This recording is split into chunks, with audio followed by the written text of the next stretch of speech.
it's good to see everyone, but it's a shame we're meeting under these circumstances. But right after Grandpa died, I remember going over, seeing Grandma, just talking to her, and I was like, well, she's like, oh, you and your twin brother, one of you should have gave a speech for Grandpa. And I'm like, oh, I would have loved to, but we didn't get an opportunity, but I'll definitely get one for you. So then I'm like, what do you want me to talk about when I'm up there? Because I'm like, do you have a message for anyone or anything? So she gave me a few generic messages and then one for each of her kid. But before we get into that, I just want to talk about the grandma we all know and love.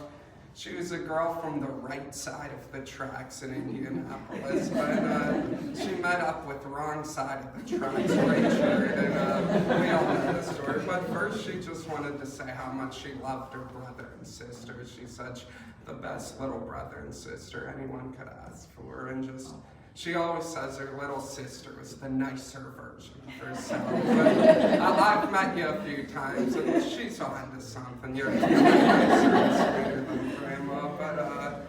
But that was another thing I was talking with Grandma about. Was like one time when me and my three brothers were sleeping over, and Grandpa wanted to go out to Denny's to eat, because like Grandpa's Mr. Have Fun, go out and do everything, and Grandma's more of like a serious discipline, like more, she like was like, we have cold cereal, we don't need to go out, and Grandpa's like, no, I want to go out, we never see them in that, but it's just back to their two mindsets and how you need both. Like there's a time and a place where you need that cold cereal mindset. Whenever stuff gets hard in life and that, sometimes you do just need to buckle down, stick to discipline, lose all the frills, and that's what Grandma really did. If you look at her, she was like working at a time back when women just stayed at home, so going out and being a nurse, working, having 6 kids, watching them all grow up to become a grandparent, that's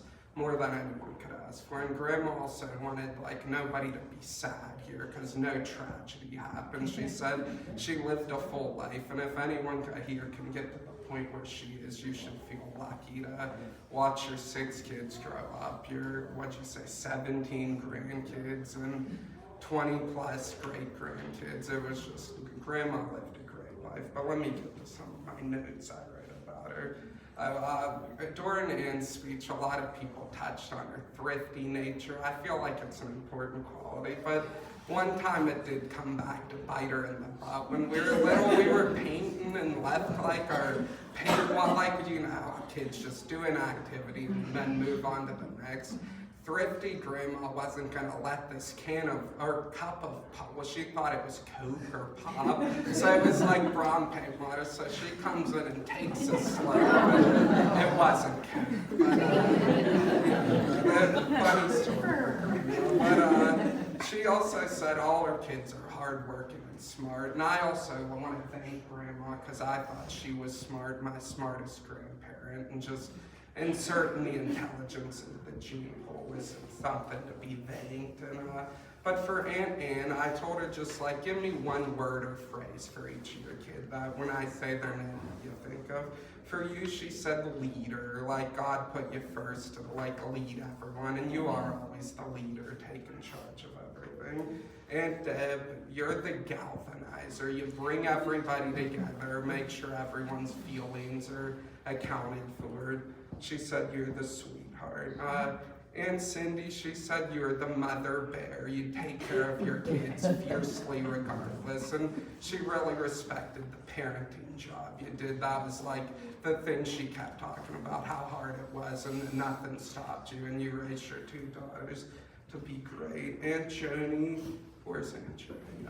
Aunt Joni, you're the social butterfly. She said the funnest to talk to, the like most easy to talk to, and I definitely agreed with that. Just being a little kid coming over your house, she'd always, hey, how are you? Talk me up, make me feel welcomed, and Grandma recognized it, and she's definitely right.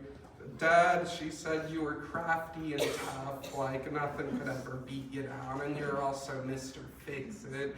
She's talked about this one time, like she couldn't get her garbage disposal working, and you went over and got it going. I didn't even know she had a garbage disposal. then, Ed, where's Uncle Ed? Uncle Ed, she first claimed you're the baby. I'm like, I can't just go out there and say something.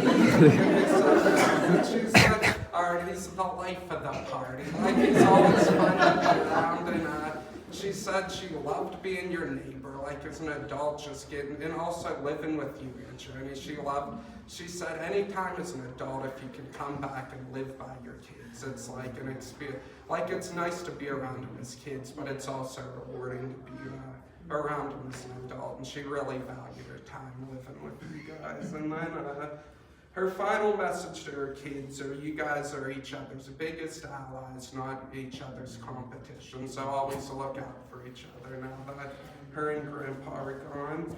And for her grandkids, she just genetically said she loves you guys and she's proud of all of us, and she's going to be looking after us in heaven, but first has to go keep an eye on Grandma. That's that. Don't be sad. Grandma lived a great life, so yeah.